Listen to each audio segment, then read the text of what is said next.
शुरुआत हम लोग कर रहे हैं और पूरा पैनल हम सबके बीच मौजूद है। पैनल में शामिल है भारतीय जनता पार्टी के नेता सत्यपाल सिंह जी, प्रभात अवस्थी जी पार्टी के पूर्व जिला नमस्कार महामंत्री, नमस्कार। समाजवादी पार्टी से नदीम फारूकी साहब जो जिलाध्यक्ष हैं उनको शामिल होना है, अनिल गंगवार जी शामिल हैं, और कांग्रेस से कौशलेंद्र सिंह यादव हैं, पूर्व प्रदेश मंत्री हैं, और युवक कांग्रेस के अध्यक्ष शुभम तिवारी। एक बड़ा और अच्छा पैनल आज की चर्चा पर जुड़ा।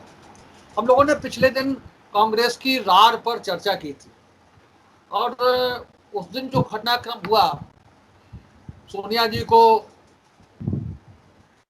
फिलहाल अध्यक्ष मान लेने की बात हुई,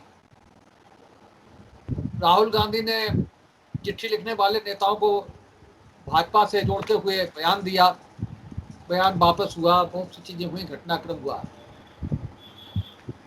लेकिन वो स्थिति जो दरार पड़ गई नेताओं के बीच में, वो दरार हरी नहीं। उस वर्किंग कमेटी की बैठक के बाद में गुलाम नबी आजाद ने एक बड़ा इंटरव्यू दिया एनआई को, कपिल सिब्बल का भी इंटरव्यू आया, और उस इंटरव्यू को हम लोगों ने सुना है, देखा है। गुलाम नबी आजाद साहब ने बिल्कुल साफ बात है कही कि अगर आप सीडब्ल्यूसी की का चुनाव नहीं कराना चाहते तो आपको अभी 50 साल विपक्ष में बैठना पड़ेगा। उन्होंने बहुत सी बातें कही। उन्होंने कहा कि जो हम तो हमेशा निर्वाचित होकर के आते रहे सीडब्ल्यूसी में, और आज वे लोग हमारे कांग्रेसी होने पर सवाल खड़ा कर रहे हैं जिन्हें सीधे सीधे मनोनयन पत्र मिला है, जिन्होंने कोई चुनाव फेस ही नहीं किया है। 5 प्रधानमंत्रियों के साथ हम मंत्री रहे हैं, 6 कांग्रेस प्रेसिडेंट के साथ जनरल सेक्रेटरी रहे हैं, और जिला कांग्रेस के अध्यक्ष और ब्लॉक कांग्रेस के अध्यक्ष से लेकर के पीसीसी अध्यक्ष, और उसके बाद में 6 कांग्रेस अध्यक्षों के साथ जनरल सेक्रेटरी रहे हैं, मुख्यमंत्री रहे हैं कश्मीर के, और 5 प्रधानमंत्रियों के साथ मंत्री रहे हैं, इंपॉर्टेंट मंत्रालय साथ रहे हैं। और ये लोग हमारे संबंध संजय गांधी और इंदिरा गांधी से लेकर के आज राहुल गांधी तक हैं, और जो लोग केवल सोनिया जी और राहुल गांधी को जानते हैं भी आज इस तरह के आरोप लगा रहे हैं। तो दर्द, और उन्होंने कहा कि अब हमें जो मिलना था वो हमें मिल गया, हमें प्रधानमंत्री नहीं बनना, हमें कांग्रेस का अध्यक्ष नहीं बनना।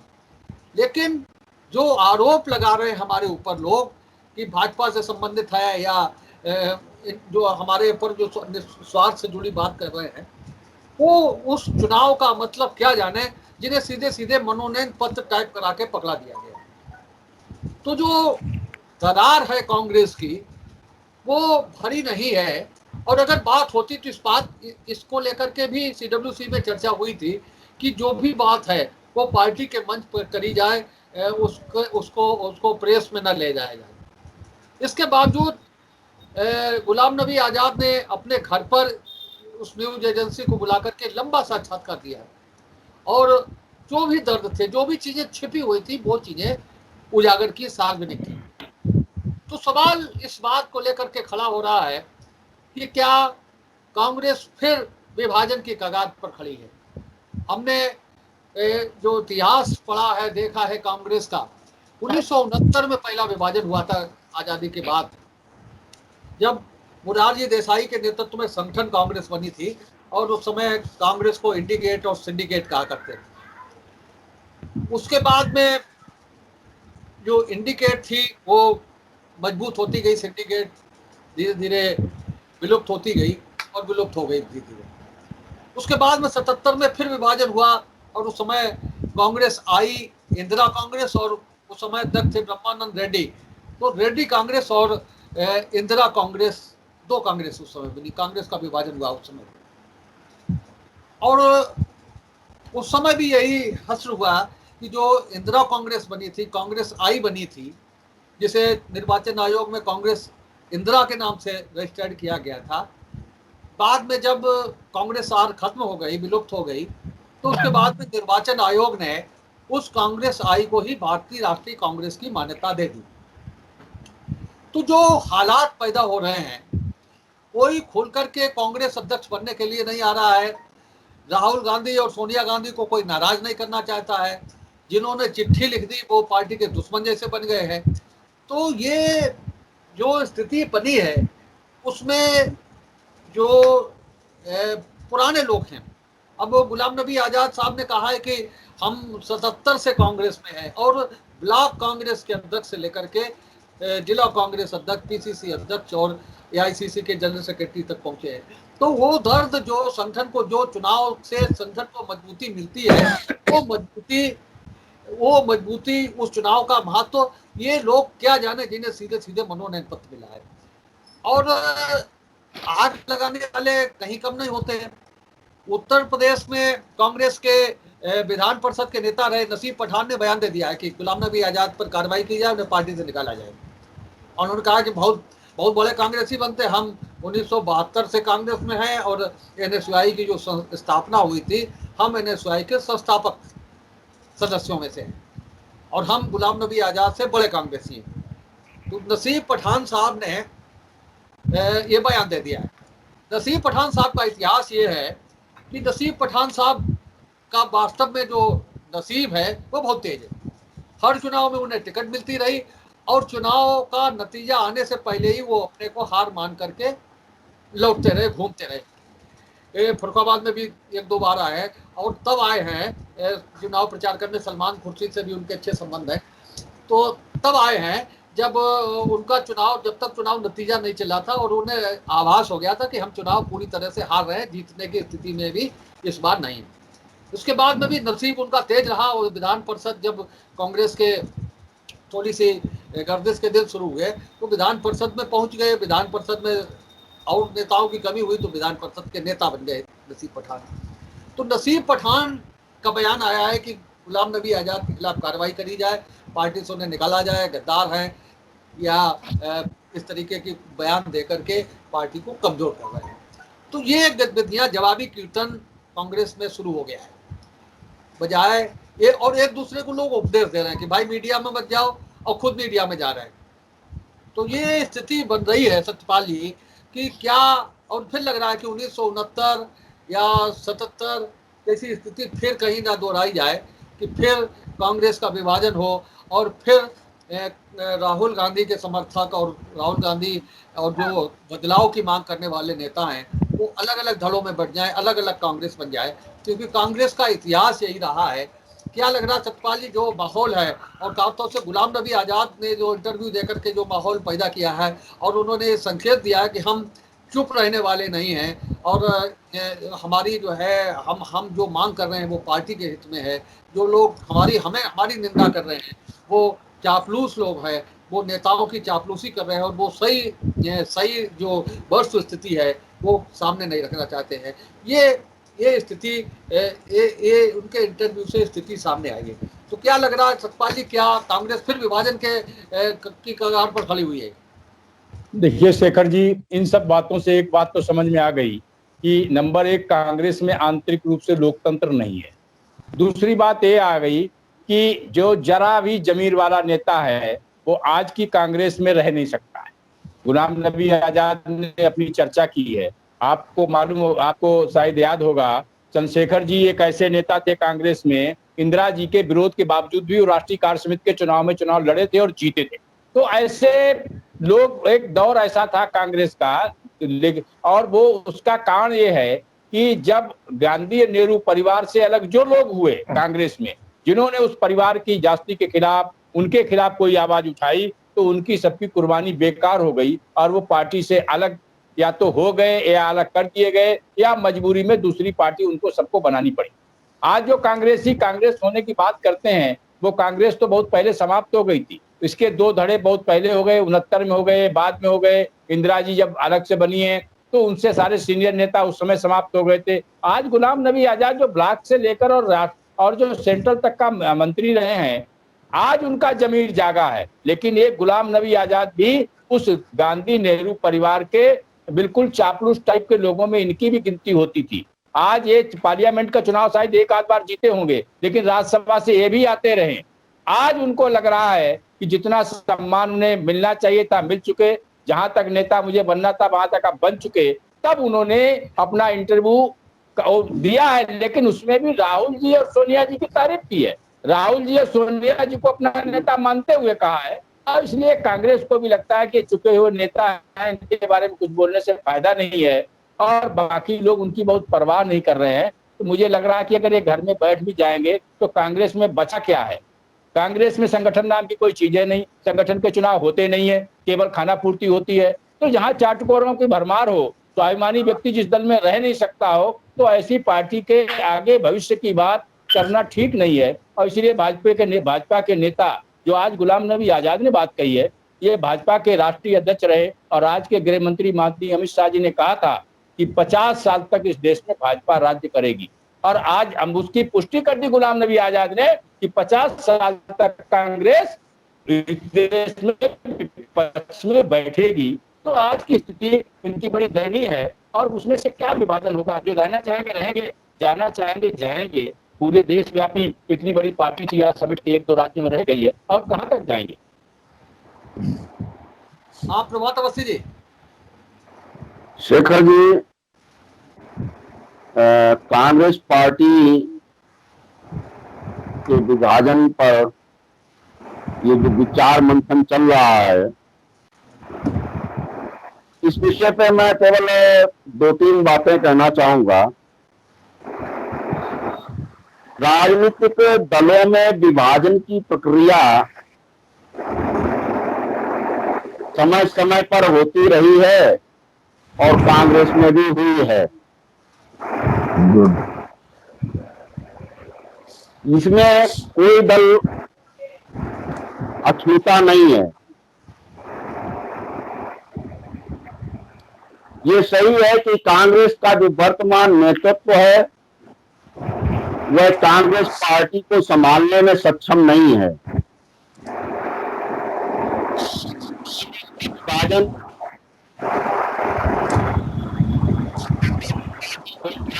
था। आवाज गई शेखर साहब। कुछ नेता साहस नहीं कर पाए, अपनी बात नहीं कह पाए, लेकिन धीरे धीरे आते आते आज 2020 में वह परिस्थिति पैदा हो गई कि कांग्रेस के स्थान पर पहुंच गई का संकट है, और स्वाभिमान सम्मानजनक ढंग से काम करने वाले लोग, चाहे कांग्रेस के नेता से वो आज अलग हुए। अनिल जी पलाई बता अनिल जी। शेखर भाई, कांग्रेस की क्या बात करें। कांग्रेस ने तो सन 47 से लेकर मेरी समझ से 2 टर्म बीजेपी के रहे होंगे, 5-5 साल, और बीच बीच में 1-1, 2-2 साल लोगों का रहा, पूरा शासन किया। और शासन तो आपने देखा कि दिल्ली से चला, अगर उत्तर प्रदेश का कोई मुख्यमंत्री बनना था तो वहाँ के गांधी परिवार की इच्छा के अनुसार यहाँ पर वो लैंड कर गया हवाई जहाज। तो धीरे धीरे अब कांग्रेस की जो स्थिति आज है वो वैसी है जैसे कोविड-19। इससे कोविड-19 से हो गया, क्योंकि उसका कारण है राहुल गांधी अध्यक्ष बनना नहीं चाहते हैं, या उनकी क्षमता नहीं है, सीधी सी बात। और सोनिया गांधी बेचारी वृद्ध हो गई हैं, और वो स्वास्थ्य उनका ठीक नहीं है, वो हट रही हैं। और कांग्रेस जो है, मुख्य रूप से मैं आपको बताऊं कि आज भी उन 80 और 90 और 95 साल वालों को साल लेके चलता मैं जब देखता हूँ कि राहुल गांधी के पीछे के कमर झुका के जैसा माननीय मोतीलाल वोरा जी हैं, साफ नहीं आ रहा है। कई ऐसे लोग हैं जो चल रहे हैं। ऐसी स्थिति में जो वृद्ध लोग चलाएंगे, युवाओं को स्थान नहीं मिलेगा जिस दल में, तो वहां पर वो पार्टी, आप विभाजन की बात कर रहे, और मैं ये कह रहा हूं कि ये अंधेरे में गुम हो जाएगी कांग्रेस। ये थोड़े दिनों बाद आपको ढूंढे नहीं मिलेगी कि कांग्रेस का कोई नाम लेवा भी नहीं बचेगा। ये आप बिल्कुल, क्योंकि राहुल गांधी जो है उनकी क्षमता नहीं है कि वो इस पार्टी को, और जो उनके युवा हैं, अच्छे लोग हैं, उनको स्थान नहीं मिल पा रहा है। तो पार्टी आपकी कैसे चल पाएगी? नहीं चल पाएगी। और इसीलिए आपको सुलग गई है, जो उनके वरिष्ठ नेता हैं वो जान गए हैं कि अब इस दल में हमारा स्थान नहीं। जो मंत्री पद पर, राष्ट्रीय महासचिव, फलाने तमाम पदों पर रहे और वो पूरे अंतर्राष्ट्रीय स्तर पर अपना उनका फोकस रहा है, तो वो अब घुट रहे हैं। तो वो ये सोच रहे हैं कि खोद करके कहीं दूसरा स्थान तलाशो, निकलो इसमें से। अब इसका नैया इसकी डूब गई है, अब ये उभरने वाली नहीं है। और ये बात मेरी आप सनद कर लीजिएगा कि कांग्रेस विभाजन नहीं बल्कि 10 साल के अंदर लुप्त हो जाएगी। आप ये देखते रहिए। मोहल्लन जी, वाह कोविड जी शेखर जी कोविड कोविड 19 19 कांग्रेस को। देखिए साहब, अच्छी बात है, अपनी अपनी सोच की बात है। अनिल जी ने जैसा सोचा, हमें लगता अच्छा ही सोचा होगा कि कोविड 19 का अनुभव उन्हें ही अच्छी तरह से होगा जिन्हें जो इनका शिकार हुए होंगे इसका। रही बात, हम अपने संगठन की बात करते हैं। हमारी सारी बातों का हल हमारे प्रभात अवस्थी जी ने कर दिया। ये कोई राजनीतिक दल इससे छूता नहीं है। उन्होंने कहा है, समय पर सब में परिस्थितियां आई, दल टूटे, नेता बदले। हमें आज भी इस बात का गर्व है कि हमारे बड़े भाई सतपाल सिंह जी ने कहा था जहां चुनाव नहीं होता, हम उन्हें ध्यान दिलाना चाहते जहां चुनाव होता है वहां 30 का, 20 का, 50 का, हर जगह विभाजन होते होते 30 वाला नेता बन जाता है और 70 उसके विरोध में होते हैं। और मनोनयन का ऐसा पद होता है जिसमें 100 के 100 राजी होते हैं, तब मनोनयन होता है। इसलिए वो 100 नेताओं का नेता होता है, अपनी पार्टी का 100% नेता होता है। रही बात जो खत्म होने की बात करते हैं लोग, शेखर जी आप अच्छी तरह से जानते होंगे, जब जब हमारे यहां कांग्रेस में टूट हुई, हम 10 गुनी ताकत से ज्यादा उभर कर आए। पीछे का नहीं ज्यादा मुझे मालूम, लेकिन 77 का मैं बताता हूं आपको। 77 का पूरा देश हमारे खिलाफ था, इंदिरा जी के खिलाफ था, चुनाव लड़ा और आपने देखा कि मात्र 1.5 साल में 79 में हम इतने बहुमत से आए कि सारे दल साफ हो गए और तब से हमने फिर शासन किया।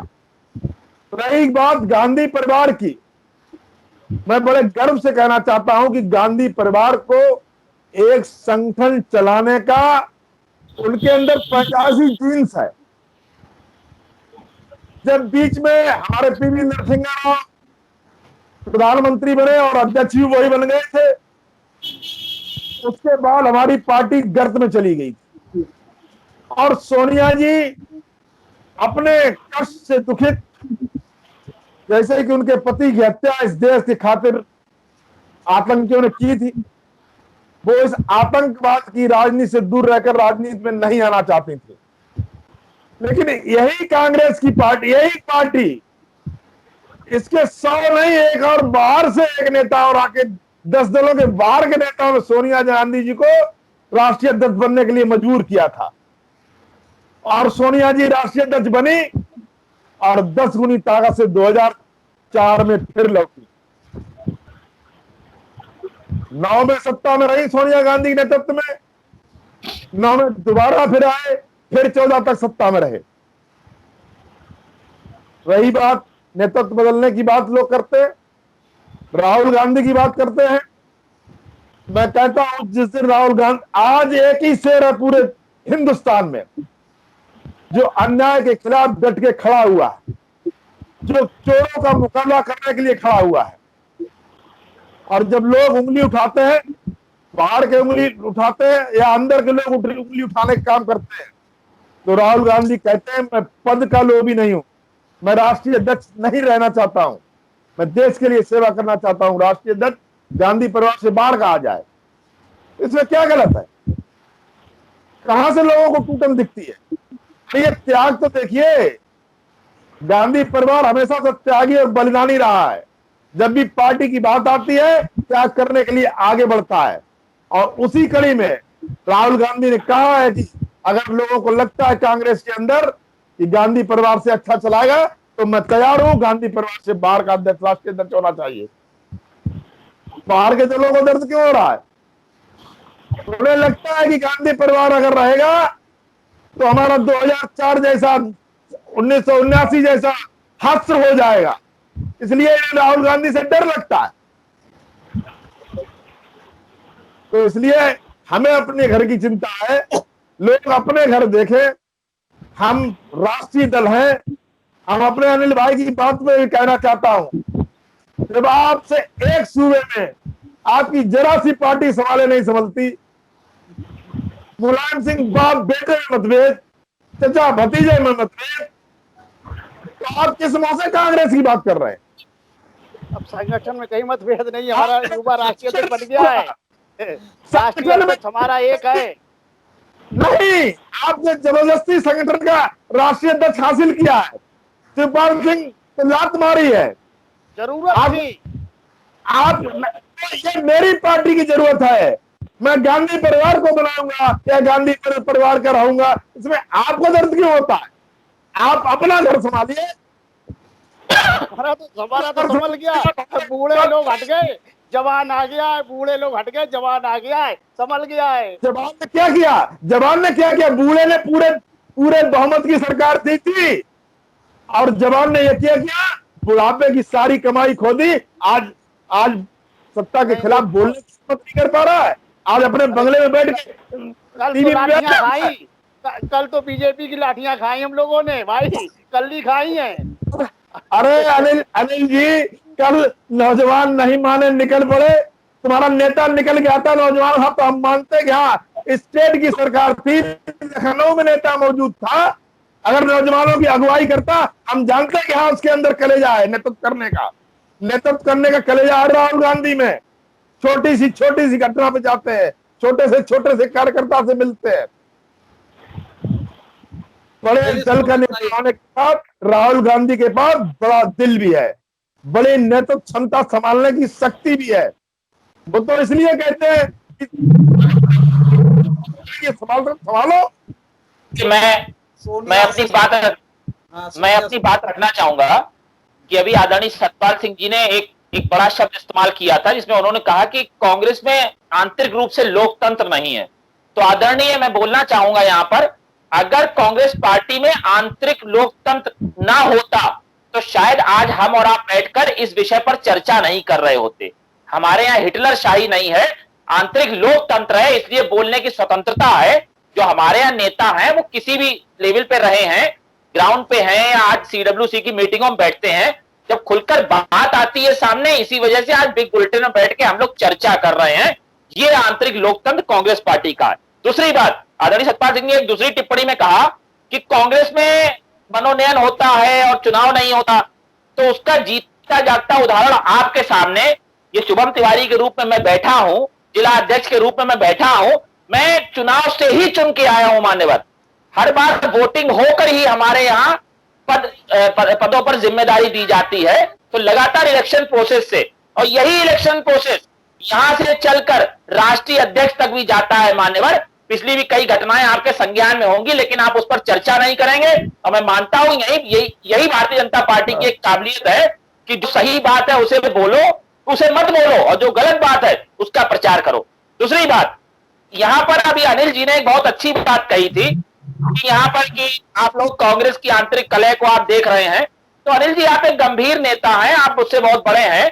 मैं केवल, बाकी हमारे कौशल यादव जी ने बहुत सब बातें साफ कह दी हैं, तो मैं यहां पर बोलूंगा कि वर्तमान स्थिति जो समाजवादी पार्टी की है, मुझे नहीं लगता कि आपको किसी को आईना दिखाने की जरूरत है, क्योंकि जो आपने शब्द विलुप्त बोला है वो कहीं ना कहीं समाजवादी पार्टी को बहुत जल्दी उसका आंकड़ा सामने आने वाला है कि विलुप्त कौन हो रहा है।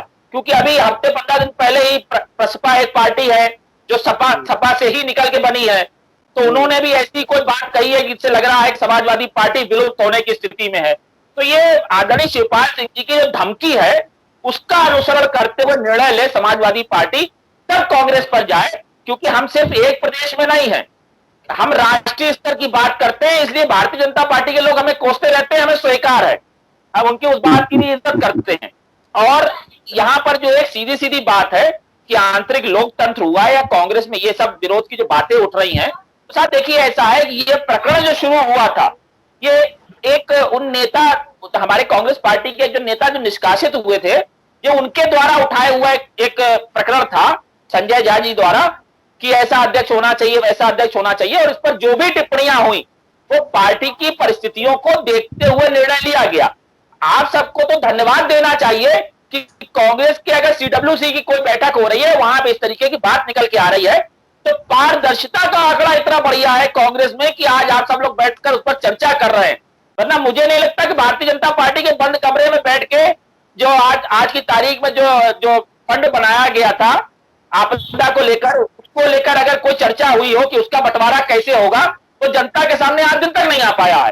तो कांग्रेस और भारतीय जनता पार्टी में एक मेजर अंतर है कि हमारे यहाँ के अगर जनता के द्वारा चुने हुए लोग अगर बैठ के बात भी करते हैं तो वो बात जनता तक भेजी जाती है, लेकिन भारतीय जनता पार्टी में वो बात कमरे के अंदर डंप हो जाती है।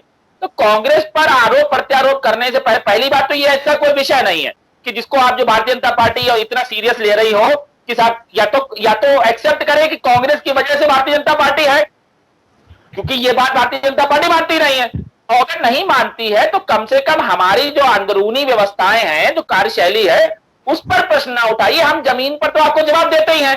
देखिए अभी राजस्थान में दिया आपको, हमारे ऊपर से सीडब्ल्यूसी में कुछ भी हो रहा है, लेकिन राजस्थान में आप लोगों की स्थिति बहुत खराब कर दी है, पंजाब में आप लोग घिसट रहे हैं। तो इन सब बातों से कोई फर्क नहीं पड़ता। और एक चीज भारतीय जनता पार्टी की और भी बोलूंगा, जब पद की बात होती है, जब मुख्यमंत्री पद की बात होती है, तो साहब मुझे तो जो है लक्ष्मीकांत वाजपेयी जी जैसे अध्यक्ष और मनोज सिन्हा जी जैसे मुख्यमंत्री के दावेदार पता नहीं कहां एकदम से चले जाते हैं, एकदम कहां भेज दिए जाते हैं। ये भारतीय जनता पार्टी की पॉलिसी है, और तब पता भी नहीं चलता है कि किन नेताओं ने उन्हें नहीं पसंद किया, क्यों उनका बोरिया बिस्तरा बांधा गया। तो इस पर अगर प्रकाश डाले तो ज्यादा बेहतर होगा। बाकी हमारा सीडब्ल्यूसी का कांग्रेस का मैटर है, हम निपट लेंगे। हाँ सतपाल जी, बड़ी भूमिका बनाई है। देखिए भाई, शुभम जी ने बहुत बढ़िया तरीके से, कौशलन जी ने, दोनों लोगों ने बात अपनी रखी है।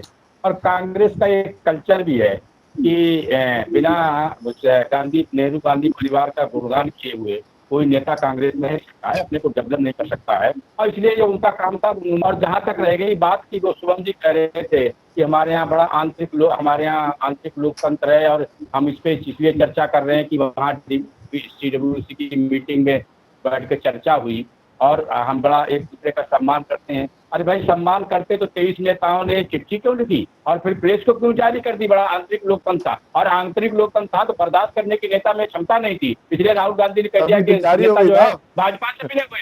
लालू पहले सुनो, हमने तुम्हारा दोनों सुना ना, हम तो बहुत देर तक हमने बहुत धैर्य रखा, आप सुनो हमारी भी। तो उसमें उन्होंने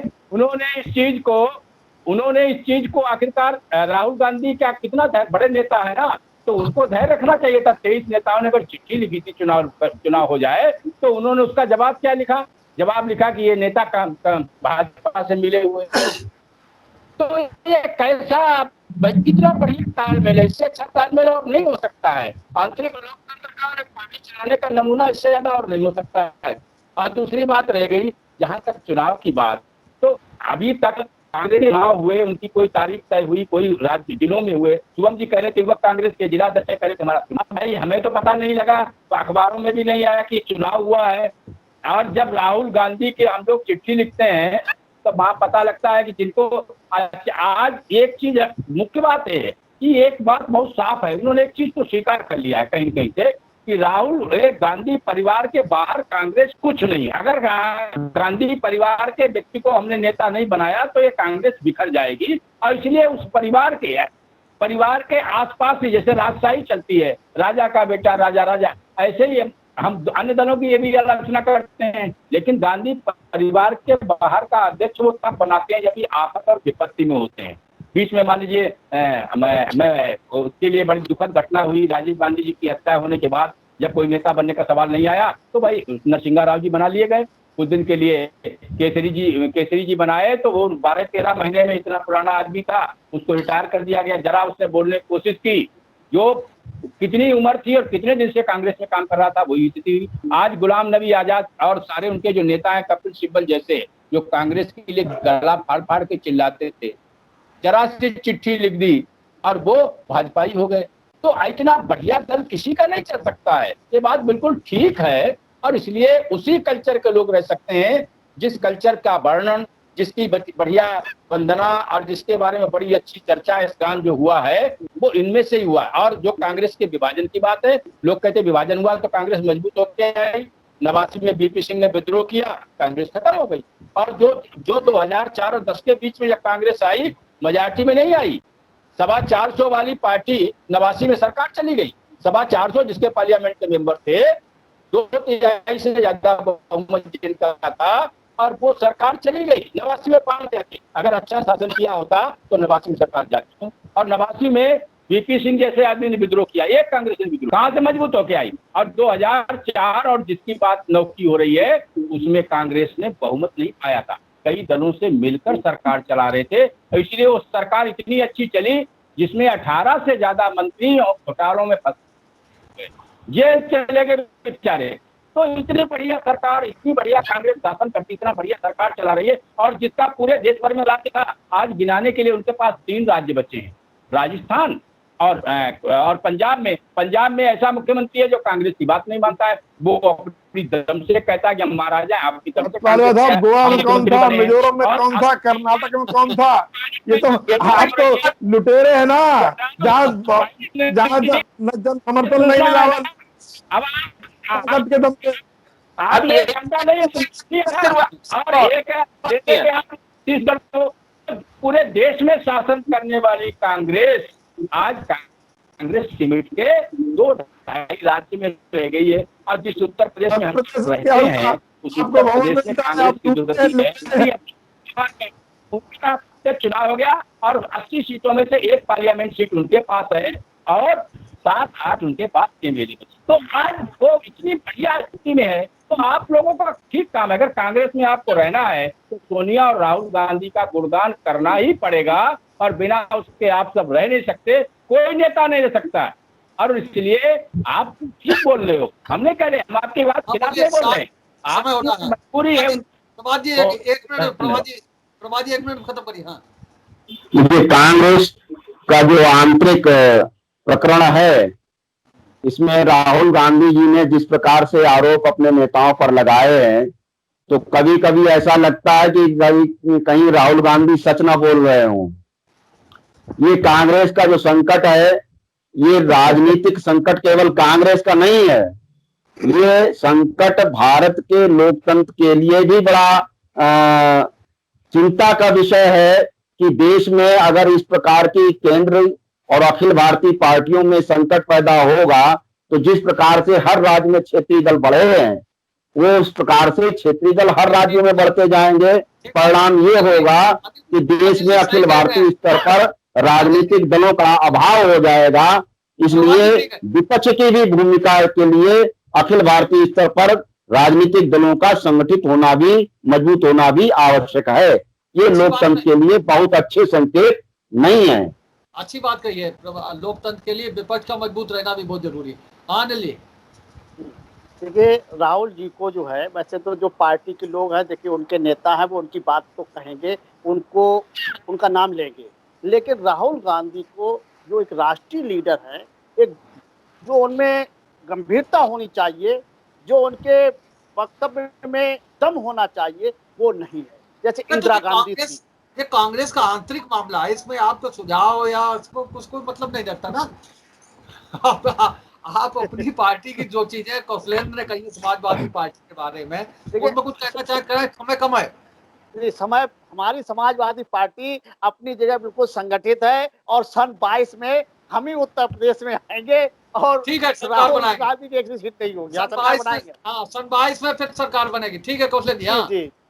कौशलेंद्र जी, हाँ देखिए, रही बात अभी हमारे बड़े भाई सतपाल सिंह जी कह रहे थे कि राष्ट्रीय पार्टी रहते रहते समेटते समेटते 3 जगह आ गए, 3 गिनाने को हैं। हमने चौथा गिनाते हैं, कर्नाटक में कौन आया था? तुमने किस तरह से लोकतंत्र लूटा, तुम बताओ। गोवा में तुमने कैसे सरकार बनाई तुम बताओ, मिजोरम में तुमने कैसे बनाई तुम बताओ, मध्य प्रदेश में तुमने कैसे तुम बताओ। हम तो आज भी आधे देश में सरकारों में थे, लेकिन तुमने तो सत्ता के मद में चूर होकर विधायकों को डरा खरीदा। अब आप हमें भी सुनिए, हमने भी आपको तसल्ली से सुना है। आपने संस्कृति पैदा कर दी है। उत्तर प्रदेश में मायावती को डरा धमका के बिठा दिया है कोने में, मायावती नहीं कहा है। कौशलेंद्र जी ये बताइए, क्या राहुल गांधी का बयान जो है वो सही है? मेरी बात सुनिए, मेरी बात सुनिए, मेरे यहाँ लोकतंत्र है। मैंने क्या मानते हैं? अभी सोशल मीडिया पे एक बहुत जल्दी में वीडियो देखा था, भारत के यशस्वी प्रधानमंत्री मोदी जी जा रहे थे और आपके राष्ट्रीय अध्यक्ष जेपी नड्डा जी उनके बगल में चल रहे थे, और आपके उस तड़ी पार गृह मंत्री ने नड्डा का हाथ पकड़ के खींचे के पीछे कर दिया और प्रधानमंत्री के बगल में बराबर चला। क्या कहेंगे इस पे आप? चलिए ठीक, शुभम भी बताए। ये प्रधानमंत्री के साथ मोदी जी को तो चलना ही चाहिए।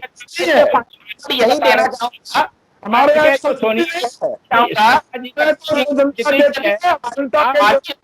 विश्वास करते हैं। कितनी उम्र है और उनकी कपिल सिब्बल की कितनी उम्र है, जिनको राहुल गांधी जी क्या कहते हैं? आप जरा बताइए ना। सीताराम केसरी की कितनी उम्र? भारतीय जनता पार्टी कितनी इंदिरा जी ने जिनकी बेटी आईएएस बन के आता कौशलेंद्र जी, हर किसी का अपना अपना स्वभाव है। साल का लड़का आईएएस करके डॉक्टर बनता है और उसका काफी 7 साल का होता है, तो क्या उसका वो पिता बन जाएगा? हमें बताइए। भारतीय जनता पार्टी आरोप लगाती होता है उसको ये भारतीय जनता पार्टी को ये पिता चाहिए कि जिस तरीके से वो कांग्रेस के ऊपर आरोप लगाते हैं कि हम गांधी नेहरू की बात करते हैं, तो कहीं ना कहीं भारतीय जनता पार्टी को अपना वो समय याद करना चाहिए कि मोदी जी किसी भी मंच पर बिना नेहरू और गांधी परिवार का नाम लिए हुए कभी 8 दिन तक कोई स्पीच, गांधी नेहरू की जो परिवार ने उस चीज को तो भारतीय जनता पार्टी को मानना पड़ेगा, क्योंकि आदरणीय मोदी जी मानते हैं, मोदी जी फॉलो करते हैं। ऐसा कोई भाषण नहीं हुआ उनका जिसमें उन्होंने गांधी नेहरू की चर्चा न करी हो। अब वो किसी विषय में करी हो लेकिन नाम लिखा है, तो अगर हम कांग्रेसी जन उनका नाम लेते हैं तो इसमें कहीं पीड़ा नहीं होनी चाहिए आप लोगों को। दूसरी बात कि वर्तमान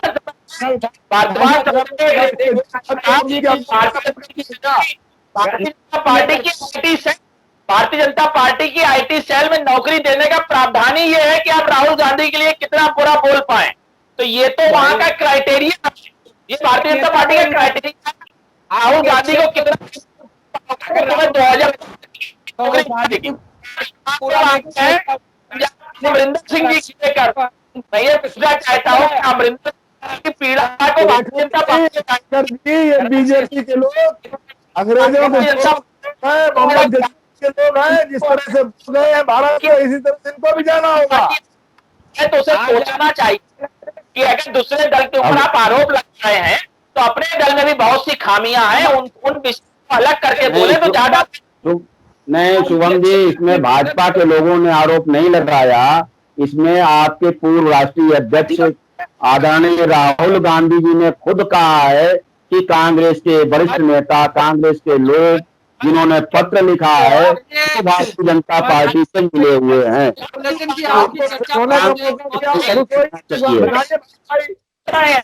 क्योंकि भारतीय जनता पार्टी की बात है, समाज को तोड़ने वाली है, ये पार्टी के ऊपर आरोप नहीं है, ये आपके चर्चा को हम यही समाप्त कर रहे हैं।